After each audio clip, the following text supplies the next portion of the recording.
नमस्ते बच्चों, कैसे हैं आप। हमने अपने अगले वीडियो में मैंने आपसे कहा था कि हमें हमेशा क्या करना चाहिए, सच बोलना चाहिए और हमेशा सच्चाई के रास्ते पर चलना चाहिए, क्योंकि झूठ से बना हुआ रास्ता जल्दी हम अपनी मंजिल तक पहुंच जाते हैं, पर वह रास्ता सही नहीं होता है।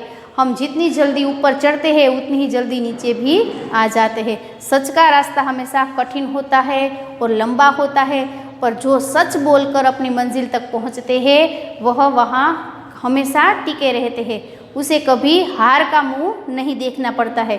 तो सभी बच्चों को हमेशा याद रखना चाहिए कि हमें हमेशा क्या करना चाहिए, सच बोलना चाहिए। तो चलिए बच्चों, आज हम यही पाठ है वह स्वा में पूर्ण करेंगे। पाठ 11 सच्चा बालक। तो चलिए सब अपनी अपनी स्वा निकालिए, मैं बोलती जाऊंगी और आपको लिखते जाना है। उसमें प्रश्न पहला दिया गया है, निम्नलिखित प्रश्नों के उत्तर के लिए दिए गए विकल्पों में से सही विकल्प चुनकर उसका क्रम अक्षर सामने दिए गए कोष्टक में लिखिए। पहला विकल्प है बालक की उम्र कितनी थी, तो उसमें होगा ए 9 वर्ष। फिर दूसरा है काफिला किस ओर जा रहा था, तो उसमें होगा सी बगदाद। फिर तीसरा है बालक के पास कितनी असरफिया थी, तो उसमें होगा बी 40।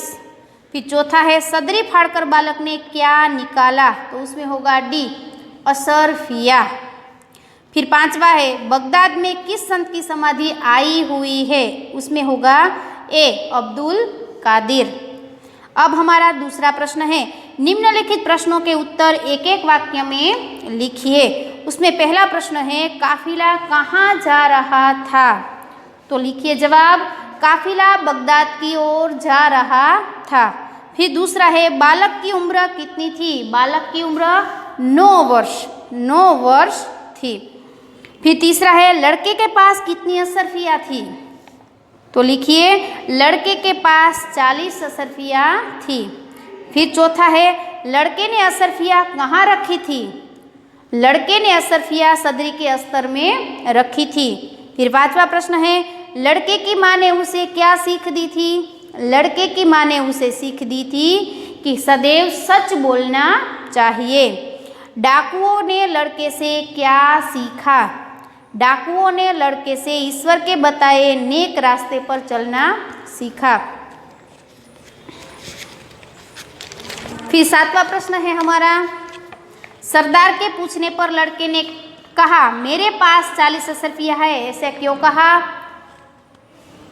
अब लड़के की माँ ने उसे कहा था कि बेटा सदैव सच बोलना, झूठ बोलना पाप है, इसलिए सरदार के पूछने पर लड़के ने कहा मेरे पास 40 असरफिया है। फिर हमारा प्रश्न तीसरा है, निम्नलिखित प्रश्नों के उत्तर 2-3 वाक्यों में लिखिए। उसमें पहला प्रश्न है एक लंबा काफिला कहाँ जा रहा था, रास्ते में क्या हुआ, तो उसमें एक लंबा काफिला बगदाद की ओर जा रहा था, रास्ते में उस पर डाकुओं ने हमला कर दिया और लूटमार करने लगे। फिर दूसरा प्रश्न है बालक के पास कितनी असरफिया थी, उसने कहाँ छुपा रखी थी, तो बालक के पास 40 असरफिया थी, उसने सदरी में अस्तर के अंदर उस असरफियों को छुपा के रखा था। तीसरा बालक की सच्चाई का डाकुओं पर क्या प्रभाव पड़ा, बालक की सच्चाई देख डाकुओं ने लूटमार न करने की प्रतिज्ञा की, सारा लूटा हुआ माल लोगों को वापस कर दिया। फिर चौथा और आखिरी प्रश्न है सरदार ने डाकुओं से कहा लूटा हुआ सामान वापस कर दो, ऐसा क्यों कहा। सरदार ने डाकुओं से कहा लूटा हुआ सामान वापस कर दो, उसका कारण यह है कि छोटा बच्चा भी संकट में होने पर भी अपनी माँ का कहना मानता था और झूठ नहीं बोलता था, तो वे लोग तो बड़े होकर भी ईश्वर के बताए नेक रास्ते पर नहीं चलते थे और लूटमार करते थे। इसलिए बच्चे की प्रेरणा से सरदार ने माल वापस करने को कहा।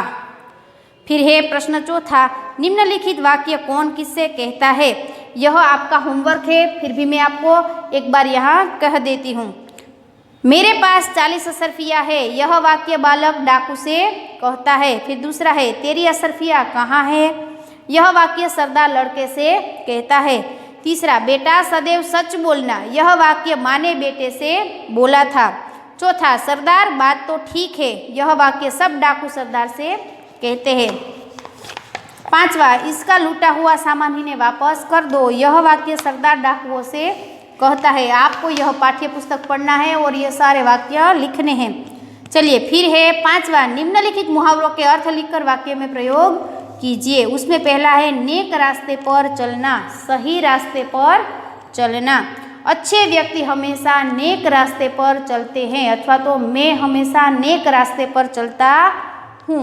फिर दूसरा है कड़क कर बोलना, कठोरता से बोलना, हमें किसी से भी कड़क कर नहीं बोलना चाहिए। या फिर मेरा बड़ा भाई या मेरी बड़ी बहन है, वह मुझसे हमेशा कड़क कर बोलते हैं।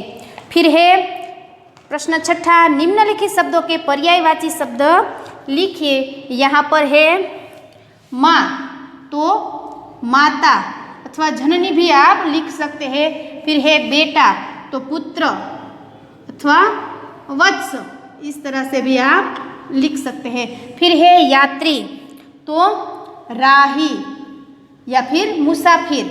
नेक, तो ईमानदार या फिर प्रामाणिक।